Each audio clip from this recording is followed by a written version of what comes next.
absolutely shocked by something I've just seen on IMDb. What have you just seen on IMDb, Well, two buddy? things that shocked me on IMDb. Two separate items that have shocked you on IMDb. One is the rating. International Movie Database. Exactly. That's how shocking they are. Mm-hmm. One of them is the rating for No Way Home. Yeah. Which is 9. 9? 9 out of 10. 9? 9. 9? 9. 9? Yes.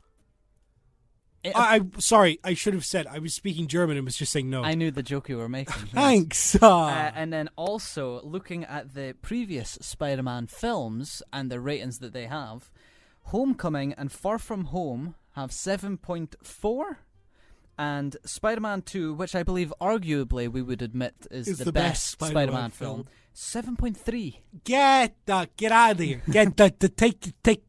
Walk out of the room. So that's Enough. That's what shocked me. Enough. Spider-Man. Yes. No Way Home. Brand new MCU film. Is the third film in the Spider-Man trilogy. Previously we have Homecoming, then we have Far From Home, and now we have No Way Home. This film follows the exact previous events of Far From Home, in which a post-credit scene revealed that we discover that Mysterio has released publicly who Spider-Man is, and was revealed to the world. He is in fact Peter Parker. Yes. And J.K. Simmons, reviving his role as J. Jonah Jameson, appears, behold, in front of everyone for the Daily Bugle, announcing that Peter Parker is Spider-Man, and his identity is revealed, and it cuts to black. Yes. And we pick up... For the second time. Yeah. And we pick up exactly where that leaves off, starting with No Way Home. This film has a star-studded cast from Spider-Man's past and previous. It's directed by John Watts, the previous director of the other two Spider-Man movies that we've previously had, and is written by Chris McKenna and Eric Summers, who also wrote the previous Spider-Man films. It stars Tom Holland as our prized Spider-Man, Peter Parker himself, Zendaya as MJ, Jacob Barton as Ned Leeds, their best friends. Barton? No, Batalon. Batalon? Yeah, that's his name, isn't it? Batalon. Batalon. Jacob Batalon, yeah. Is it Jacob Batalon? Yeah. Bring that as close as you possibly can. Oh, it's not very easy. It is Batalon. Yeah. Jacob Batalon as Ned Leeds, and that's your main kind of young people trio there. Young people trio. Your supporting cast includes Benedict Cumberbatch reprising his role as Doctor Strange. Mm-hmm. You have Jon Favreau once again as Happy Hogan, Marissa Tomei as May Parker, Aunt May. And returning from previous films, you have Alfred Molina as Otto Octavius, Doc Ock, and Willem Dafoe as Green Goblin / Norman Osborn, yes, who were featured in Spider-Man 1 and 2, the Raimi directed films. Yes, yeah. You also have Thomas Hayden Church. Yes. Who voices Sandman within this film. You have Ray Ifans. Reese Ifans, something. Reese Ifans, who is voicing Lizard. And you also have Jamie Foxx returning as Max Dillon / Electro. And of course, as previously mentioned, J.K. Simmons is playing J. Jonah Jameson. This has probably been the most hyped film I think I have ever seen. I don't even think Avengers Endgame had this much hype around it. Really? I think so. Because I wasn't feeling it. Well, because I wasn't feeling it, I didn't notice the hype. No, I think you're not as chronically online as I am. Okay. I'm on TikTok. TikTok goes crazy for it. TikTok there's an official TikTok for the Daily Bugle. The Daily there Bugle, is. Yeah. No, TikTok's been going mental for it. Okay. And I think that's why I've been so involved in the hype and stuff. But of course, you won't have seen as much of it. You're only on Twitter? Yeah. Instagram? Yeah. Instagram, Twitter, and that's about it. Yeah, you don't even touch Facebook anymore. Nah. Suck it, Zuck, you ain't getting it. But this film has had an incredible amount of hype around it, incredible amount of theorizing, do Andrew Garfield and Tobey Maguire appear in the film? Do more villains appear in the film? What's going to happen? What's the fate of the future? There's been so much news coming out. Tom Holland. Does Happy Hogan get his chef truck and do the thing that I wanted him to do? Does Happy Hogan get his chef truck? Does this lead into the Chef universe? Exactly. Yes. Which then leads into Chef the Show, in which Jon Favreau is revealed to be an actor, and which it'll come full circle, and Jon Favreau will just be playing Jon Favreau. The answer to that final one and more will be revealed in the fourth Spider-Man film. Yes, Spider-Man Chef, Spider Chef. We're going to stop. Yes. Many questions going into this film. Many theories. Many, ideas of things people wanted out. There was so much news that came out that the story was being written as they were shooting the film. I hate that. It's. We'll get there. We'll get there. Tom Holland says he doesn't want to do much acting anymore. Where are they going to go from here? They announced prior to the film coming out that Tom Holland was signed on to do 3 more. But they previously said this is the end of the trilogy. So there's so much we don't know about this. And there's so much we literally can't say. Yeah. Because it would spoil everything. And we don't want to spoil it. We want you to go and see this desperately so you can maybe understand why people are saying what they're saying about this film. Yeah. Which is that it's amazing, that it's one of the best films they've ever seen, that it's one of the best cinema experiences they've ever seen, that it blows every other Marvel film out of the water, that it's the best Marvel film, and much, much more that I think is brought about due to the actions of the film and what it presents as fan service as a side to the actual quality of the film itself. Well said.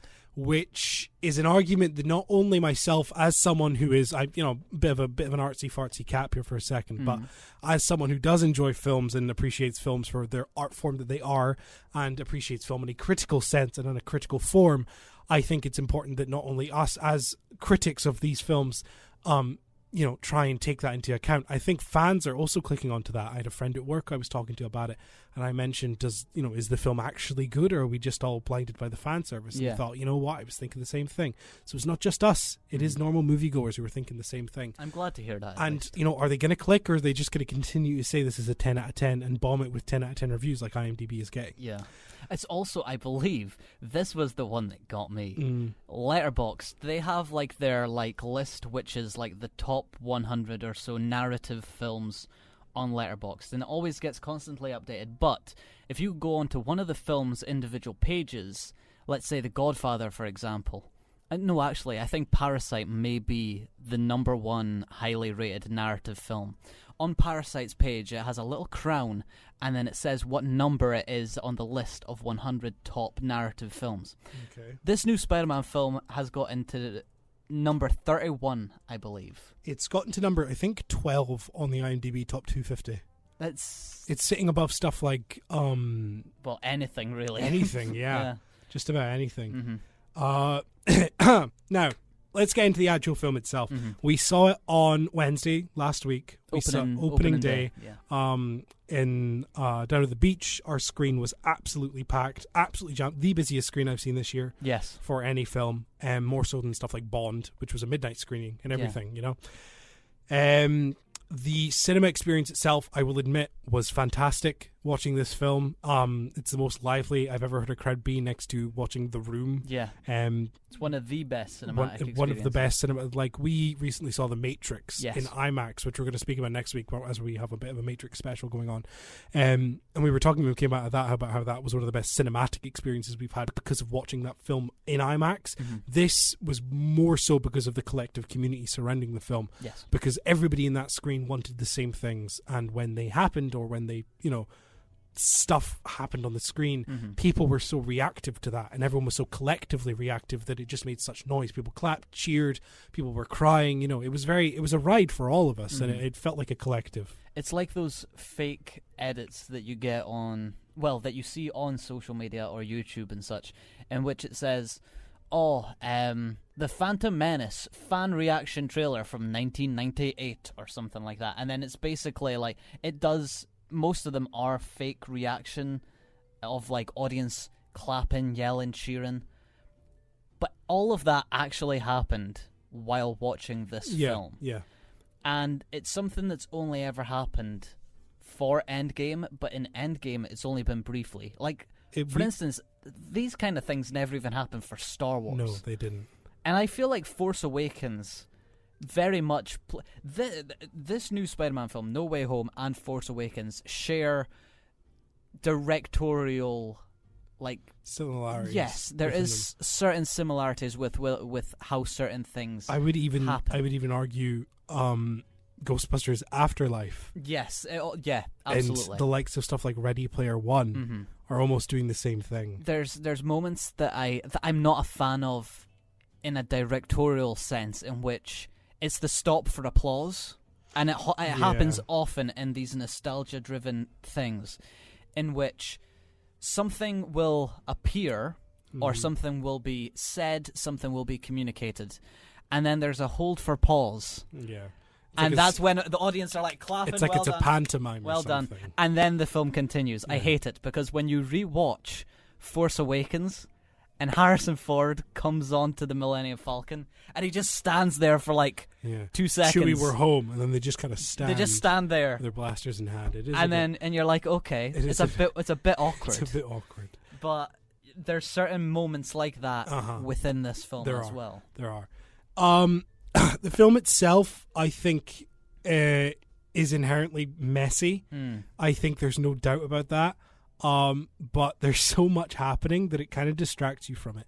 And I really think that having seen this film once means I cannot give you a proper idea of what I think of it. Multiple viewings will definitely show need to happen. The cracks This might be here. This is not something like Black Widow. This is not something like Far From Home. I've seen Far From Home twice, and I know that it's not that good. I've seen Black Widow once, and I know it's not that good. I've seen Spider-Man No Way Home, and I loved it, but I don't know what to think. Yeah. Because I'm so blinded by what happens in the film that I just don't know where to go. This is the one true example of Marvel's filmmaking, which I actually would say is exactly what Ridley Scott and everyone is saying. It's exactly what the they're prime saying. example. You look at the box office just now, and you see what films like House of Gucci, West Side Story, Clifford the Big Red Dog are earning in screens right now. It's pennies.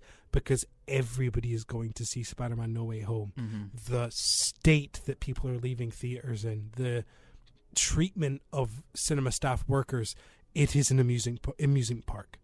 People are paying to be amused by this film because it's Marvel. People are clapping, cheering. It's like a roller coaster. It's a roller coaster. Yes. And we ride it and we say it's good. Are we part of the problem? Nah, it's inescapable now. Yeah. You can't. If I boycott Marvel now, what's the point? Yeah. I like it. I enjoy it. It's a terrible habit. It's fun. It's the fact that we can say, when we watch the likes of Black Widow and we're like, sure, there was some fun in it, but it's not a good film. Yeah. We didn't think it was a good film, at least. We can tell that is not filmmaking. This is the one film, Spider-Man No Way Home, in which, like you said, I can't tell right now. I can't tell right now. It's too hard to say. But when Scorsese came out and said that Marvel films were nothing more than a factory that produces amusement parks, I agree. I completely agree. 100%. And No Way Home proves that, because this is the most, this film could literally be a blank screen aside from a few parts, and people would still be having the same reactions because they're so blind to what's going on in the actual film. The filmmaking itself doesn't care. Their art form is not there anymore. It's just, look at these things. And everyone goes, oh, it's those things from that thing. Yeah. Oh, and they all freak out about it and clap and cheer and laugh and give it a 10 out of 10 on every other site they know. Because when you take away... Well, let's be fair. The narrative of this film is very much the idea of, Force Awakens and stuff, in which it is nostalgia driven. We have Doc Ock coming back, we have Green Goblin coming back, Electro, it's Lizard, Sandman, it's the idea of, oh, isn't this fun? And it is fun, but when you take away the nostalgia idea of the narrative, what you're left with is it is a Spider-Man story. That is one thing I'll give it credit for. Far From Home and Homecoming, while they may be Spider-Man films, I don't think they lean heavily enough into Spider-Man as a character's inner turmoil. When those films were coming out, people were saying, "Oh, Tom Holland's good and all, but he's just Iron Man Jr." Yeah, it feels like that. This film does feel Spider-Man. The main the main problem in the film for Spider-Man to overcome within the narrative is his fight to get into college. Yeah. And I kind of love the idea that something so simple as that, because that is a Spider-Man story. That is a Spider-Man story. That is a Spider-Man story. You need simple... Like, in the first film, it was going on a date for the prom. Yes. And in Far From Home, it was going on vacation. Mm-hmm. And then it just happens that there are Spider-Man things that happen around this story that lead to him doing these different things. This film has redeemed Tom Holland in my eyes. I wasn't big on Tom Holland as Spider-Man. Didn't really like him that much. This film has brought him into new territory because they finally kind of completed his origin story. Yes. They essentially stretched out what should be one film into 3 and put in other little bits there to fill up the blocks that are enjoyable but obviously don't really need to be there. And created an origin story that has led so far along that now the ending is both a closed and open book at the same time. Yes. Of course, you'll have to see it to understand what I mean. But there are moments in here in which he shows an emotional depth and I would say even an anger within Peter Parker and Spider-Man that he hasn't shown before. And I did think those moments were the strongest that he's been. They were. Tom Holland is very good in this. Same with Zendaya. I was very impressed with the amount that she gets as Mary, well, not Mary Jane, MJ. And I will also give credit to Willem Dafoe. Willem Dafoe has never phoned in anything in his life and never will. The man is, 61? Oh, he's a fair age. He did all his own stunts. Yeah, love it. Absolutely in bonkers. The man is crazy and I love it. I love that he's crazy and I love that he does that. But he's reprising a role that, well, I guess he showed up in Sam Raimi's Spider-Man 2 and was he in 3? Maybe briefly. But they're only cameos, I would say. But he's reprising a role that he last played 20 years ago, near enough 20 years ago. And honestly, he is just as good, if not better, I would say. Yeah. This is Willem Dafoe as Green Goblin here is one of the most interesting and most exciting Spider-Man villains we've seen on screen for a very long time. I think what's great about it is that he's gotten 2 films. Yes. Willem Dafoe deserved 2 films. Before seeing this one, I just watched the first Spider-Man before I left. I was bored. I had 2 hours to kill, so I watched the first Spider-Man again. Love it. Still amazing. Tobey Maguire's my favorite Spider-Man. And I remember watching it thinking, Willem Dafoe is so good. And I hope that he's good in this as well. And he is. Standout. Really good. Standout villain. Which is great because they push him at the forefront, which is what you need to happen in this film, especially with Willem Dafoe. Yes. And it's a very interesting role they do with him. And he loves playing it too. He loves the Jekyll and Hyde aspect of it, and it is done so well. Because that's another thing. The idea of the Jekyll and Hyde, we've seen it in the original Spider-Man film way back when, but as you said, that is how Willem Dafoe plays the character. This isn't just Green Goblin. It's not as simple as saying, oh well, Willem Dafoe is now playing the villain of Green Goblin. No, Willem Dafoe takes this character and he's like, okay, how can I inject some actual character into it? There is Norman Osborn and then there is Green Goblin. Yeah. He is simultaneously playing 2 characters in a Jekyll and Hyde, and it is done very well. And the film doesn't push that away to the side like the first Spider-Man kind of did. It instead embraces that completely and is fully like, this is great. We love this. We're going to go for that.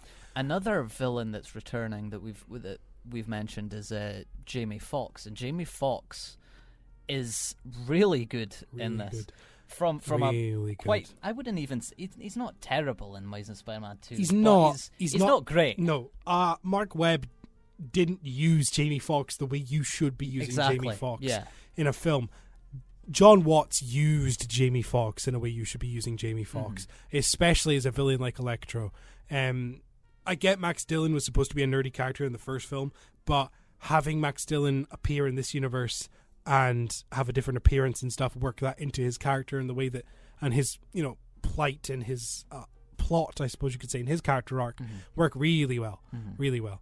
Of course, Doc Ock, Alfred Molina is also great, but Alfred Molina as Doc Ock was so good in Spider-Man 2 that his add-on within this is, to me, just simply more. Yeah. But it's not as if it's much better or much worse. It's just kind of the same. The same, yeah. Alfred Molina was so good as Dr. Octopus in Spider-Man 2 that I don't think you could beat that or improve upon that in any way. It is perfection. And I don't think they try. I think they know. don't. I they think don't. they know how strong everyone has been previously, and they never once try to ruin or try to make more. Yeah. They just say, well, okay, let's go for this realm. And yeah, everyone is very good in the film. In saying that, of course we mentioned the 3, Dr. Octopus, Electro, and Green Goblin. There are 2 more, Lizard and Sandman. They are there, and they are nothing more than being there, really, and a few comedic lines here and there. They're used almost not as plot devices, but kind of just as an add-on, as a bit of an extra. Yeah. They don't really get too because much I believe to do. that they needed to have a bad guy from every previous Spider-Man film. So Spider-Man 3 and Amazing Spider-Man, they take them. Yeah. They just need to have them. And then Topher Grace wasn't available. No, of course not. They didn't bring in that Venom. He will make a new edit of this film in which he'll edit himself into it. I think so. Yeah. I think so. But there's a lot to this film. Doctor Strange is in it and has some really good sequences. I love the first Doctor Strange film. I think it's trippy. I think it's weird. And I think Benedict Cumberbatch is very enjoyable as Doctor Strange. And I couldn't tell you how excited I am to go and see Multiverse of Madness when that comes out in April, I believe. Yeah, it could be June. It's quite a few. It's a few months away. But this film got me more excited for that. And I'm excited to see more of him. Because Benedict Cumbercat, the Benadryl Cumberpatch, is great. And I like him as Doctor Strange. He's cocky. He's good. And I will also give you now a recommendation to go watch the one episode of What If that he's in, which is episode 4 or 3. I want to say. I think it's 3, maybe 4. In which he plays Doctor Strange in that, but he is fantastic, and that is the best What If episode. Yeah. If you're going to watch any What If episode, watch that one, because it's the one worth watching. But he's also great in it, and is a fun inclusion. Jon Favreau, Marissa Tomei are both in it. Jon Favreau really gets sidelined. Yeah. He's not in this film much at all. There's a portion of it. Jon Favreau's character, he doesn't get any character development really in this film. But I remember earlier you said that there was news stories about how this film was getting written on the day. There's many scenes in this film which feel like they are, when you strip back the nostalgia goggles, let's say, that makes us all enjoy it, and you take the narrative for what it is, you can see certain scenes. You can.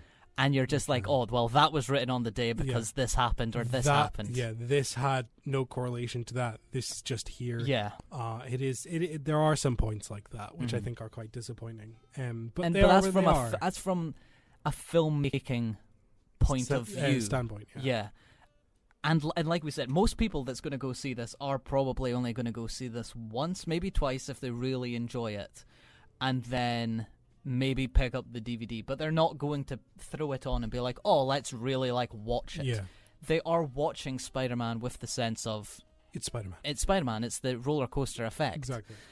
And in that sense, it is really fun, so you don't pick up on them until you start thinking back and try and make sense of it. Which is why the two of us are so desperate to see it again. Exactly. Because we really want to be able to pick up on those things. I do feel that it will falter. I think so. I do feel it will falter. I don't think it's amazing. I can't see it getting any better. No, which is the unfortunate part. It's one viewing. If we left it at one viewing, then it would remain in our heads as a great film, and we'll never watch it again. But because it's us, we'll probably see it again. Yeah, we will. And I would probably say within about 4 weeks. Which is an appropriate amount of time for people to go and see this film. In 4 weeks' time, we will do a re-review. Okay. And we will talk spoilers. Okay. And we will be more open about the things that happen within this film, as well as more concise in our thoughts. Yeah. But for now, we will still highly recommend that you go and see this. Yes. It is worth watching. I know we don't normally give, out of 10 ratings, but as you're standing right now, what would you give it? As I'm standing right now, 7.5. Yeah, I'm a 7 as well. 7.5 is what I give it currently. I don't like number ratings; they're arbitrary. No, exactly. But it was just to get a sense of like where exactly. we're. I'm currently at 7.5, closer to a 7 than an 8, because I'm scared to say 8. Because if I say 8, then I know it's going to go down. But if I say 7, I know that there's a middle ground there that it could stay. Yeah. I've always said this: no Marvel film will ever beat a 9, because I don't think Marvel could. No. I don't think they can. The closest they've ever come is Guardians of the Galaxy Volume 2. Yeah. And the second closest to that would probably be something like Shang-Chi in terms of filmmaking. Even Eternals is up there simply because it was so different. Yeah. But I've always said this: Marvel will never beat a 9 at all. If they make a 9, that is a really, really perfect film for Marvel, but they will never beat a 9. No. Spider-Man No Way Home doesn't come close, I'm afraid. No. It's good. It's good. Trust me, it's really good. It's really fun. It's so worth seeing. But it's just the unfortunate part of Marvel that we have to agree with. We have to agree with Denis Villeneuve and Ridley Scott and Scorsese when they come out and say these things against Marvel, because they're true. Yeah. They are at some points lazy with what they do. They are at some points inconsistent. There's sometimes no quality. There is a sideline for money rather than putting actual effort into the film, which is unfortunate, but that's just how it is with the film. And the prime example is No Way Home. Yeah. So, see it. Tell us what you think on Twitter at @inflight_movies. Hopefully this conversation wasn't too jargony for you and you got some enjoyment out of it. Like I said, walking on eggshells. Yeah, we are. It is really tough. Was actually quite tough. It is really tough to not just tell you absolutely everything I want to tell you.